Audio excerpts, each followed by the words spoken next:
We're on chapter 9, right? Night visitors. Oh, you know what? I'll put up our vocabulary words for today. Today we're doing our, whoa, where did my keyboard go? We're doing our packet like we used to, where you each get a copy. But that means that you'll have to put in like the Harry Potter one? The definitions on your own. I'm not going to put them in for you this time. Like we did for chapters 1 through 4.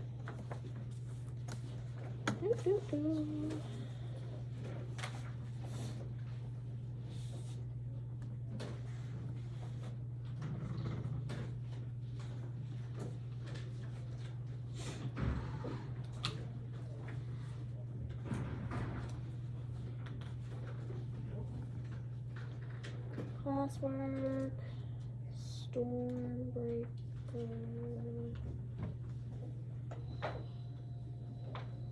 Oh, where did I put it? It was up there. You passed it. Did I? Ah, there we go. Chapter 9. Okay. Our first word is hydraulic. Say hydraulic. Silhouette is our second word. Say it. Silhouette. Tarpaulin. Let's look that one up. I thought it was Parker. TARPALIN. ULIN. Ah, ULIN. Tarpaulin. Tarpaulin. Say tarpaulin. And our last word is vacate. Vacate. Awesome. So when I get to it, you'll have to give me the definition then, okay? Okay. Chapter 9, Night Visitors. Herod Sale was playing snooker when Alex was shown back into the room with the jellyfish. Do we remember what snooker is? Isn't it like karate? It's not karate. It's like billiards pool. You know, the one with the cue ball and yeah. Yeah, I don't know much about it, but that's what they say in England. It was hard to say quite where the heavy wooden snooker table had come from, but Alex couldn't avoid the feeling that the little man looked slightly ridiculous, almost lost at the far end of the green bias. Mr. Grin was with him, carrying a footstool, which Sale stood on for each shot. Ah, good evening, Felix, or, of course, I mean Alex, Sale exclaimed. Do you play snooker? Occasionally. How would you like to play against me? He gestured at the table. There are only 2 red balls left, then the colors. I'm sure you know the rules. The black ball is worth 7 points, the pink 6, and so on. But I'm willing to bet that you don't manage to score at all. How much? Ha ha, Sale laughed. Suppose I were to bet you 10 pounds a ball. As much as that? Alex looked surprised. To a man like myself, 10 pounds is nothing. Nothing. Why, I could quite happily bet you 100 pounds a ball. A point. 100 pounds a point. Pounds is what? Money. It's like saying dollars, all right? Okay. Then why don't you? The words were softly spoken, but they were still a direct challenge. 100 pounds? Sale gazed thoughtfully at Alex. But how will you pay me back if you lose? Alex said nothing, and Sale laughed. You can work for me after you leave school, he said. 100 pounds a point if you get them in. 100 hours working for me if you don't. What do you say? Alex nodded, feeling suddenly sick. Adding up all the balls, he could see that there were 24 points left on the table. 2,400 hours working for Herod Sale. That would take years. Very well. Sal was still smiling. I like a gamble. My father was a gambling man. I thought he was an oral hygienist. Who told you that? Silently, Alex cursed himself. Why would he curse himself? Why would he be mad at himself? Because he wasn't supposed to. Yeah. How did he know that information? Because he's a spy. Well, who gave him that information? Blunt. Blunt, right? Silently, Alex cursed himself. Why wasn't he more careful when he was with this man? I read it in a paper, he said. My dad got me some stuff to read about you when I won the competition. Very well. Let's get on with it. Sale decided to take the first shot without asking Alex. He hit the cue ball, sending one of the reds straight into the middle pocket. That's 100 hours you owe me. I think I'll get you started cleaning the toilets. The jellyfish floated past as if watching the game from its tank.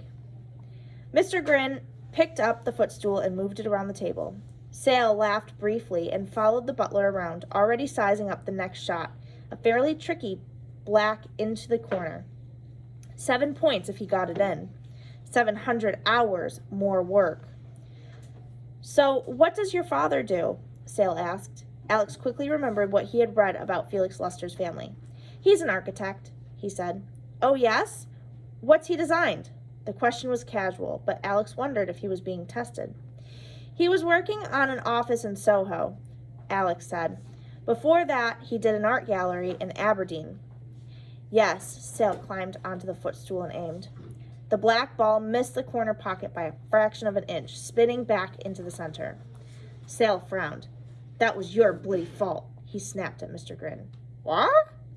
Your shadow was on the table. Never mind. Never mind. He turned to Alex. You've been unlucky. None of your balls will go in. You won't make any money this time. Alex pulled a cue out of the rack and glanced at the table. Sale was right. The last red ball was too close to the cushion. But in snooker, there are other ways to win points, as Alex knew only too well. There was a snooker table in the basement of the Chelsea house, and he'd often spent evenings playing against his uncle. This was something he hadn't mentioned to Sale. He aimed carefully at the red, then hit. Perfect. Nowhere near! Sale was back at the table before the balls had even stopped rolling, but he had spoken too soon. He stared as the white ball hit the cushion and rolled behind the pink. He was trapped, snookered. It was impossible to hit the cue ball now without touching the pink. For about 20 seconds, he measured up the angles, breathing through his nose. You've had a bit of bloody luck, he said. You seem to have accidentally snookered me. Was it an accident? No. Now, let me see, he concentrated. Then hit the white, trying to curve it around, but once again, he was out by less than half an inch. There was an audible click as it touched the pink. Foul shot, Alex said. You touched the pink. According to the rules, that's 6 points to me. What? The foul is worth 6 points. I was down 1 point, so now I'm up 5 points. That's 500 pounds you owe me. Yes, yes, yes, saliva flecked Sale's lip. He was staring at the table as if he couldn't believe what had happened. His shot had exposed the red ball. It was an easy shot into the top corner, and Alex took it without hesitating. Add another 100, and another 100 makes 600, he said. He moved down the table, brushing past Mr. Grin. Quickly, Alex judged the angles. Yes. He got a perfect kiss on the back, black, sending it into the corner, with the white spinning back for a good angle on the yellow. 1,300 pounds, plus another 200 when he dropped the yellow immediately after. Sale could only watch in disbelief as Alex pocketed the green, the brown, the blue, and the pink in that order, and then, down the full length of the table, the black. I make that 4,000 pounds exactly, Alex said. He put down the cue. Thank you very much. Sale's face had gone the color of the last ball. 4,000? I wouldn't have gambled if I'd known you were this bloody good, he said. He went over to the wall and pressed a button. Part of the floor slid back and the entire pool table disappeared into it, carried down by a hydraulic lift. So that's one of our words, right? So does that sentence tell us what hydraulic means? Lift, strong. Maybe strong? Let's look it up. Hydraulic. There's like a thing called like hydraulic press things, and it's like really satisfying. It's like when you crush your thingies. Yeah. So it's, okay, Operated by a liquid moving into a confined space under pressure. So usually it's like something like this, where it pushes water into it, or oil or something liquid into a small space.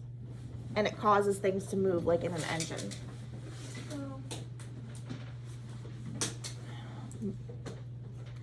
Operated by liquid. Hydra is actually a word part that means water. Sit on your bottom with your feet on the ground, please.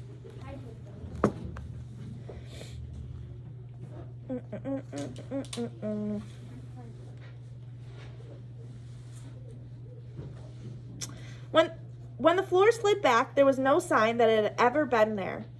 It was a neat trick, the toy of a man with money to burn. But Sale was no longer in a mood for games. He threw his billiard cue over to Mr. Grin, hurling it almost like a javelin. The butler's hand flicked out and caught it. "Let's eat," Sale said. "So, would you want to play games with Mr. Sale?" No. Why? Yeah, he's a sore loser, right? Especially when he bets like 4,000. Do you think he's acting very mature? No. No. Especially. The two of them sat at opposite ends of a long glass table in the room next door while Mr. Grin served smoked salmon and some sort of stew. Alex drank water. Sale, who had cheered up once again, had a glass of expensive red wine. "You spent some time with the Stormbreaker today?" he asked. "Yes." "And?" "It's great," Alex said, and meant it. He still found it hard to believe that this ridiculous man could have created anything so sleek and powerful. "So what programs did you use?" "History, science, math. It's hard to believe, but I actually enjoyed them." "Do you have any criticisms?" Alex thought for a moment. "I was surprised it didn't have the 3D acceleration. It's not intended for games." "Did you consider a headset and integrated microphone?" "Of course," Sale nodded. "They'll be available as accessories. I'm sorry you've only come here for such a short time, Alex. Tomorrow we'll have to get you onto the internet. The Stormbreakers are all connected to a master network that's controlled from here. It means they have 24-hour free access." "That's cool." "It's more than cool." Sale's eyes were far away, the gray pupils small, dancing. "Tomorrow we start shipping the computers out," he said. "They'll go by plane, by truck, and by boat. It will take just one day for them to reach every point of the country. And the day after, at 12 o'clock noon exactly, the Prime Minister honors me by pressing the start button that will bring every one of the Stormbreakers online. At that moment, all the schools will be united. Think of it, Alex. Thousands of school children, hundreds of thousands sitting in front of the screens suddenly together, north, south, east, and west, one school, one family. And then they will know me for what I am." He picked up his glass and emptied it. "How is the goat?" he asked. "I'm sorry?" "The stew. It's goat meat with spinach and lentils. It was a recipe of my mother's." "She must have been an unusual woman." Herod Sale set out his glass, and Mr. Grin refilled it. He was gazing at Alex curiously. "You know," he said, "I have a strange feeling that you and I have met before." "I don't think so." "But yes, your face is familiar to me. Mr. Grin, what do you think?"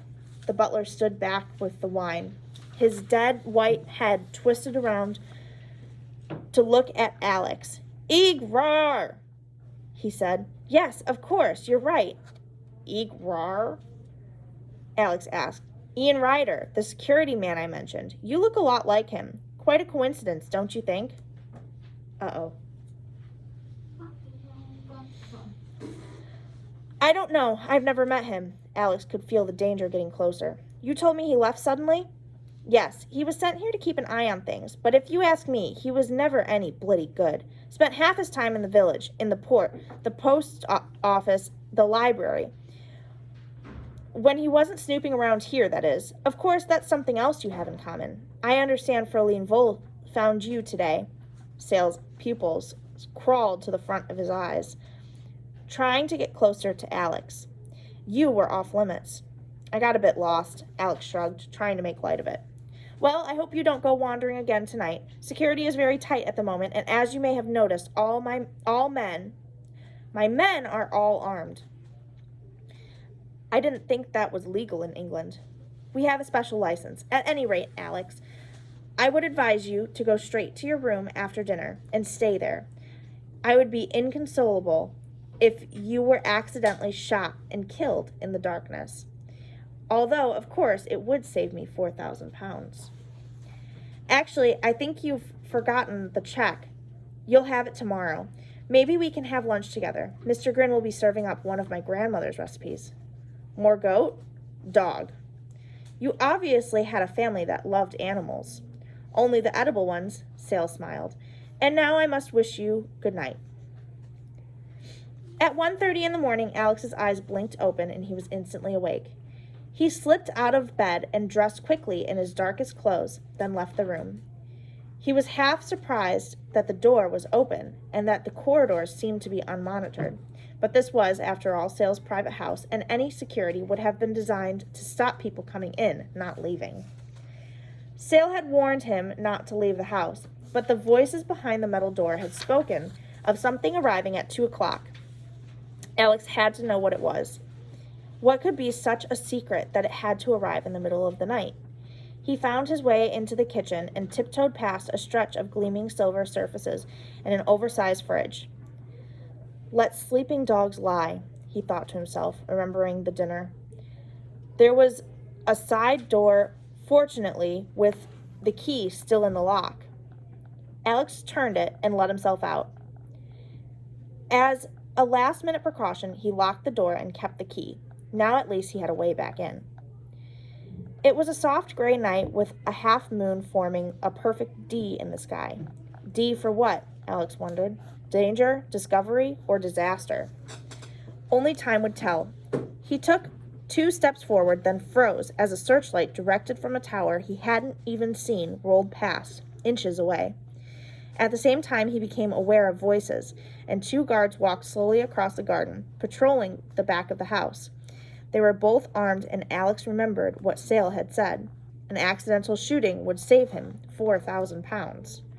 And given the importance of the Stormbreakers, would anyone care just how accidental the shooting might have been? He waited until the men had gone, then took the opposite direction, running along the side of the house, crouching low under the windows. He reached the corner and looked around. In the distance, the airstrip was lit up, and there were figures, more guards and technicians, everywhere. One man he recognized, walking past the fountain toward the truck, parked next to a couple of cars. He was tall and gangly, silhouetted against the lights, a black cutout. Silhouette. What is a silhouette? Like the cutout of someone? Kind of. Like the shape, like The the... shadow. Yeah, you just see the shape of them, right? And it's usually black. So if you're looking at like a sunset, the trees in front of the sunset are silhouetted. You only see black, right? Shadow.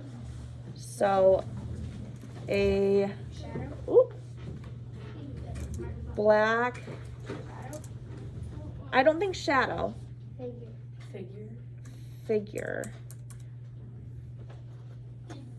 Let's double check that that's a good I'm spelling it wrong. It was S-I-L-H. There we go. Nope. So S-I-L. H-O-U E-T-T-E. E-T-T-E. E. Definition.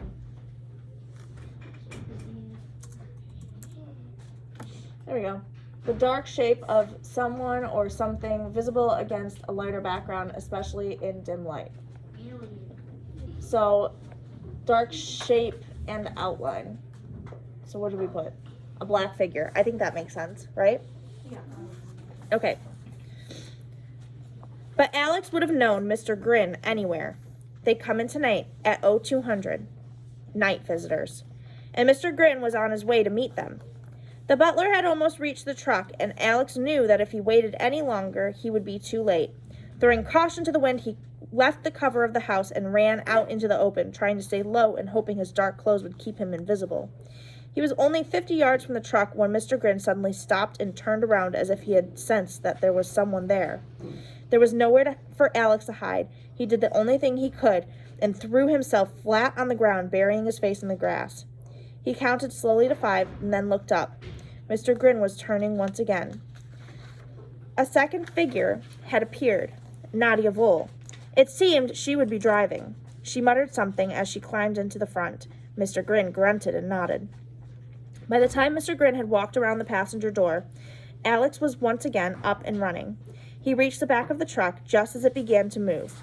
It was similar to the trucks he had seen at the SAS camp. It could have been Army surplus. The back was tall and square, with tarpaulin hanging loose to conceal whatever might be inside. So, tarpaulin. Someone said what they thought it was. What do you think it is? Like a tarp, right? Or it's like a trampoline tarp. Glue. Like sticky trampoline. Glue with a tarp. Yep, it's a tarp. Oh, I have one of those. I threw away my Waterproof canvas. I didn't throw away my trampoline because a big storm hit it and it broke the steel in half. Whoa. Our next word is vacate that we're looking for.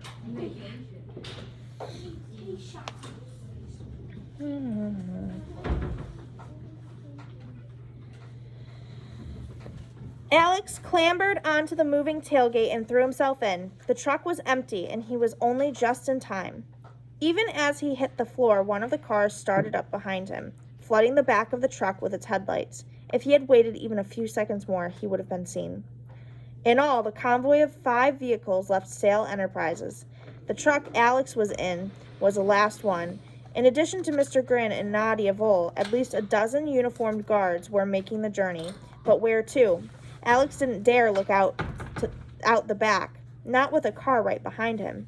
He felt the truck slow down as they reached the main gate, and then they were out on the main road, driving rapidly uphill, away from the village. Alex felt the journey without seeing it.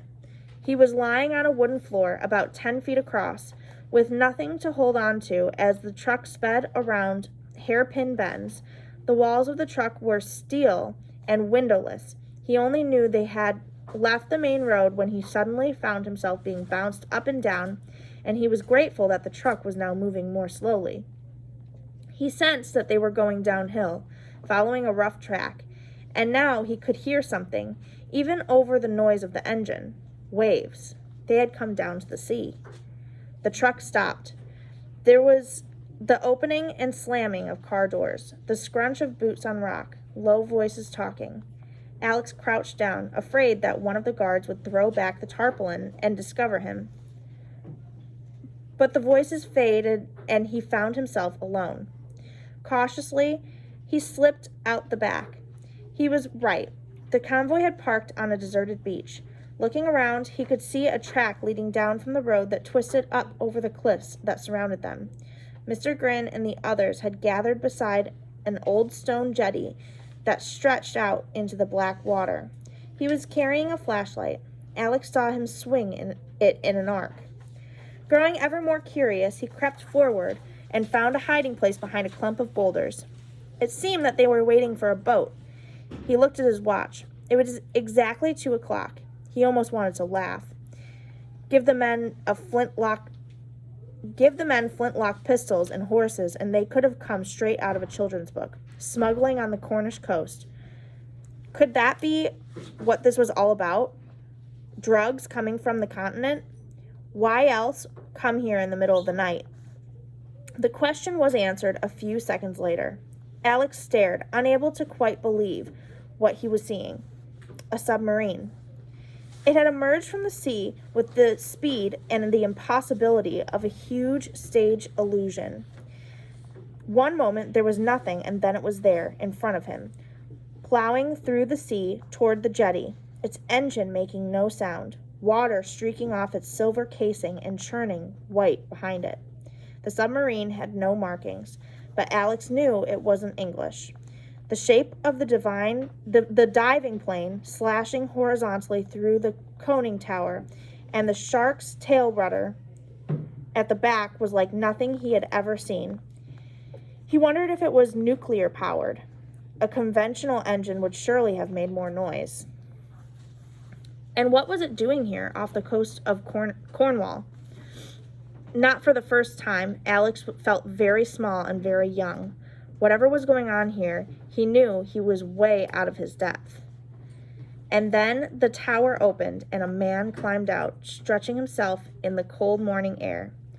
Even without the half moon, Alex would have recognized the sleek dancer's body and close-cropped hair of the man whose photograph he had seen only a few days before. It was Yasin Grigorovich. Alex stared at him with growing fear. This was the contract killer Mrs. Jones had told him about, the man who had murdered Ian Ryder. He was dressed in gray overalls and sneakers. He was smiling. He was the last person Alex wanted to meet. What were his instructions if he were to see Yasin? Gavin. Get the heck out of there. Yeah, he was supposed to let MI6 know, and they were going to pull him out immediately, right? At the same time, he forced himself to stay where he was. He had to work this out. Yasin Grigorovich was supposedly met Sale in Cuba. Now here he was in Cornwall. So the two of them were working together, but why? Why should the Stormbreaker project possibly need a man like him? Nadia Vole walked to the end of the jetty, and Yasin climbed down to join her.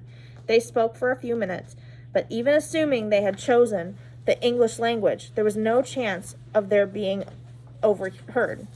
Meanwhile, the guards from Sale Enterprises had formed a line stretching back almost to the point where the vehicles were parked. Yasin gave an order, and, as Alex watched from behind the rocks, a metallic box with a vacuum seal appeared, held by unseen hands at the top of the submarine's tower. Yasin himself passed it down to the first of the guards, who passed it back up the line. About 40 more boxes followed, one after another. It took almost an hour to unload the submarine. The men handled the boxes carefully. They obviously didn't want to break whatever was inside. By the end of the hour, they were almost finished. The boxes were being repacked now into the back of the truck that Alex had vacated, and that was when it happened. One of the men standing on the jetty dropped one of the boxes. He managed to catch it again at the last minute, but even so, it banged down heavily on the stone surface. Everyone stopped. Instantly, it was as if a switch had been thrown, and Alex could almost feel the raw fear in the air. Yasin was the first to recover. He darted forward along the jetty, moving like a cat, his feet making no sound. He reached the box and ran his hands over it, checking the seal, then nodded slowly. The metal wasn't even dented. With everyone so still, Alex heard the exchange that followed. "I'm sorry," the guard said. "I won't do that again." "No, you won't," Yasin agreed, and shot him. The bullet spat out of his hand, red in the darkness, and hit the man in the chest, propelling him backward in an awkward cartwheel. The man fell into the sea. For a few seconds, he looked up at the moon, as if trying to admire it one last time. Then the black water folded over him. It took them another 20 minutes to finish loading the truck. Yasin got into the front seat with Nadia Vole. This time, Mr. Grin went in one of the cars. Alex had to time his return carefully. As the truck picked up speed, rumbling back up toward the road, he left the cover of the rocks, ran forward, and pulled himself in. There was hardly any room with all the boxes, but he managed to find a hole and squeezed himself into it. He ran a hand over one of the boxes. It was about the size of a toaster oven, unmarked, and cold to the touch. Close up, it looked like the sort of thing you might take on a high-tech picnic. He tried to find a way to open it, but it was locked in a way he didn't understand. He looked back out of the truck. The beach and the jetty were already far below them. The submarine was pulling out to sea. One moment it was there, sleek and silver, gliding through the water. The next, it had sunk below the surface, disappearing as quickly as a bad dream. Yes, Elliot. We missed one of them? Do you remember where it was? I think it was on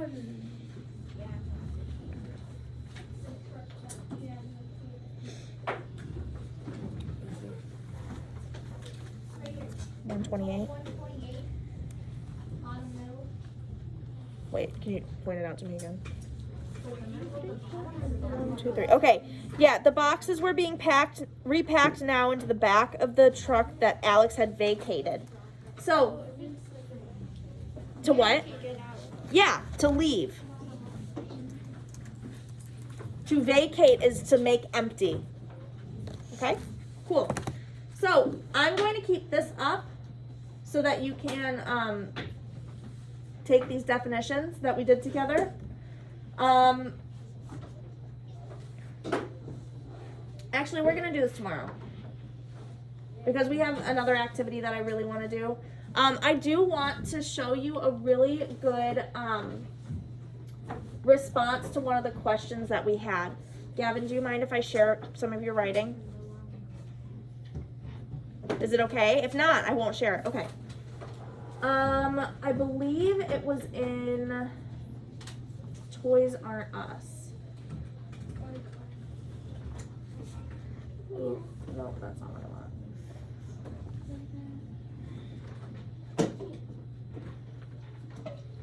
Oh, maybe not. Maybe it was in the one before. Yep, 00 nothing.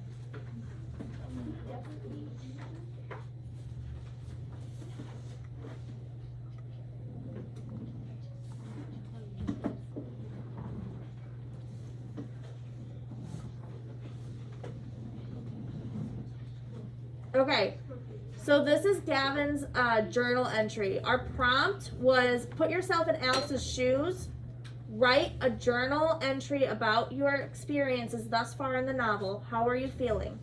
What do you want to do? Is this fair? Why are you acting the way you are? So a lot of you just kind of put like, Alex is being treated unfairly.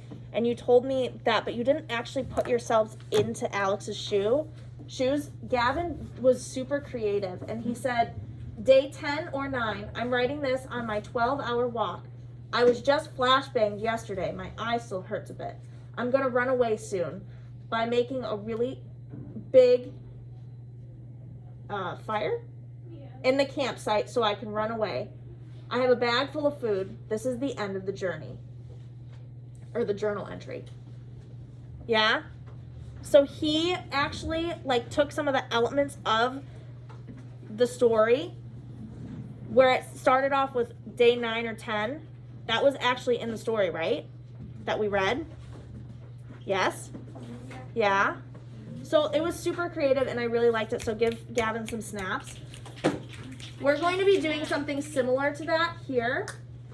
Create an agent's log of what happened once Alex sneaks out of his room.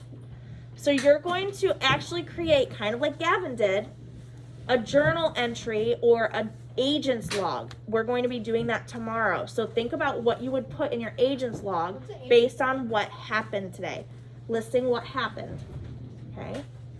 What you would send to MI6. Okay? So go ahead and talk with your table mates about what you plan to put in your agent's log. Important information from this chapter. Yeah.